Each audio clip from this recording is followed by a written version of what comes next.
Bismillahirrahmanirrahim. Assalamualaikum warahmatullahi wabarakatuh. Nama saya Taniku Sarawati. Dalam usulan penelitian ini, saya mengambil judul Pengaruh Sistem Informasi Akuntansi dan Efektivitas Pengendalian Internal terhadap Kecenderungan Kecurangan Akuntansi pada PT Bank Jabar Banten Cabang Tangerang.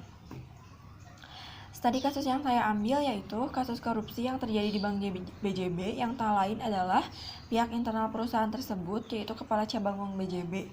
Kasus tersebut bisa terjadi karena kurangnya pengendalian di perusahaan tersebut, sehingga karyawan tersebut dengan mudah melakukan tindakan korupsi. Nah, pada bab 1, lebih tepatnya di latar belakang, saya akan menjelaskan lebih detail mengenai kasus tersebut, yaitu adalah kasus perbankan dan kasus pencucian uang.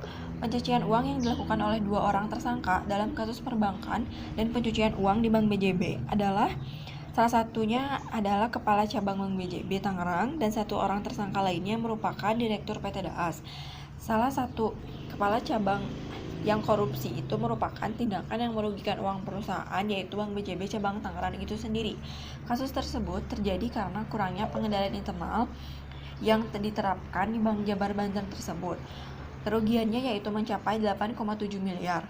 Modus yang digunakan tersangka untuk melakukan tindak pidana perbankan dan pencucian uang. Yang pertama, modus kredit fiktif sebesar 4,5 miliar dan yang kedua sebesar 4,2 miliar. Kasus ini terjadi pada awal tahun 2015. Dalam kasus ini, bahwa Bank BJB Tangerang harus memelihara internal kontrol bagi perusahaan. Merujuk dari pemaparan di atas, pada kenyataan Bank BJB Cabang Tangerang masih belum mampu menjaga sistem pengendalian internal yang baik. Hal ini dapat kita lihat dari fenomena pencucian uang oleh pelaku yang tak lain adalah pegawai Bank BJB-nya sendiri yang menjabat sebagai kepala cabang. Selain itu, penerapan sistem akuntansi pada Bank BJB memang sudah memadai. Akan tetapi, dalam efektivitas pengendalian internalnya tidak diterapkan, sehingga SDM yang bekerja di perusahaan tersebut dapat dengan memudahnya melakukan kecurangan. Dikarenakan kurangnya pengendalian di perusahaan tersebut, maka SDM tidak menutup kemungkinan dapat melakukan kecurangan. Nah, selanjutnya berdasarkan latar belakang yang sudah saya jabarkan barusan, kita lanjut kepada rumusan masalah. Di sini saya mengambil 3 poin, yaitu yang pertama, apa pengaruh penerapan pengendalian internal terhadap pencegahan terjadinya fraud. Lalu yang kedua, bagaimana sistem informasi pada Bank BJB Cabang Tangerang. Lalu, bagaimana peranan pengendalian internal pada Bank BJB Cabang Tangerang. Nah, tujuan penelitiannya yaitu yang pertama, untuk mengetahui apa pengaruh penerapan pengendalian internal terhadap pencegahan terjadinya fraud. Lalu yang kedua, untuk mengetahui bagaimana peranan pengendalian internal pada Bank BJB Tangerang.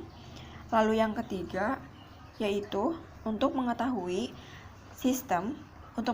bagaimana sistem informasi akuntansi pada Bank BJB Cabang Tangerang. Nah, langsung saja kita lanjut kepada bab 2. Di bab 2 ini yaitu merupakan bab landasan teori, di mana dikemukakan teori-teori dan konsep-konsep yang berhubungan dengan masalah-masalah penelitian.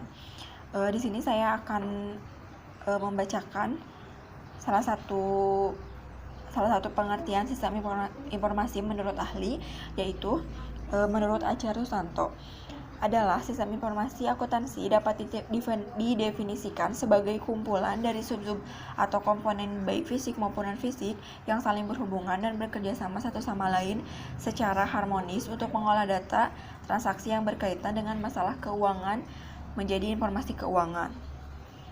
Selanjutnya, di sini ada pengertian pengendalian internal, yaitu adalah seperangkat kebijakan dan prosedur untuk melindungi aset perusahaan dari segala bentuk tindakan penyalahgunaan, menjamin tersedianya informasi akuntansi perusahaan yang akurat, serta memastikan bagaimana semua ketentuan hukum atau undang-undang serta kebijakan manajemen telah dipatuhi atau dijalankan sebagaimana mestinya oleh seluruh karyawan perusahaan. Nah, di sini juga ada pengertian kecurangan. Pengertian kecurangan menurut Hiroto Giman tahun 2008 yaitu Kecurangan didefinisikan sebagai suatu penyimpangan atau perbuatan melanggar hukum yang dilakukan secara. Lalu selanjutnya di sini ada kerangka pemikiran, yaitu di mana variabel X1 yaitu aktivitas pengendalian internal, lalu X2-nya sistem informasi akuntansi, dan Y1-nya terhadap kecenderungan kecurangan akuntansi. Baik, di sini saya akan menjelaskan satu persatu mengenai kerangka pemikiran, yaitu di mana yang pertama pengaruh penerapan sistem informasi akuntansi terhadap kecenderungan akuntansi. Sistem informasi akuntansi dibuat untuk memberikan informasi keuangan yang dibutuhkan oleh manajemen sebuah perusahaan guna memudahkan pengelolaan perusahaan. Namun, penerapan sistem informasi tidak lepas dari adanya risiko keamanan dan salah saji yang dapat terjadi secara disengaja maupun tidak sengaja. Di dalam sebuah sistem informasi terdapat komponen berupa people atau orang yang mengoperasikan dalam sistem tersebut. Kesalahan yang bisa terjadi dapat berupa kesalahan ataupun manipulasi pencatatan kegiatan operasional guna kepentingan pribadi. Hal ini tergolong sebuah kecurangan atau fraud yang dilakukan seorang dengan sebuah sistem untuk menghasilkan informasi yang keliru bagi perusahaan tempatnya bekerja. Kedua, pengaruh aktivitas pengendalian internal terhadap kecenderungan kecurangan akuntansi. Pengendalian internal diperlukan dalam perusahaan untuk memastikan bahwa kebijakan dan arahan manajemen dijalankan secara semestinya. Pada organisasi yang benar, manajemen berada jauh dari aktivitas operasi perusahaan sebagai pengganti kehadiran. Manajemen harus mengandalkan diri pada berbagai teknik pengendalian untuk mengimplementasikan keputusannya dan tujuan organisasi, serta untuk mengatur aktivitas yang menjadi tanggung jawab utama manajer. Lalu di sini ada pengaruh pencegahan kecurangan terhadap kinerja perusahaan. Hubungan antara pencegahan kecurangan terhadap kinerja perusahaan menurut Mapayuki 2012 mengungkapkan bahwa salah satu cara yang ampuh untuk meningkatkan kinerja perusahaan di lingkup pemerintah dan swasta adalah pencegahan fraud dan harus didukung oleh sistem akuntansi yang dikelola dengan baik dan sumber daya manusia yang mempunyai moral yang tinggi. Lalu yang terakhir ada uji hipotesis.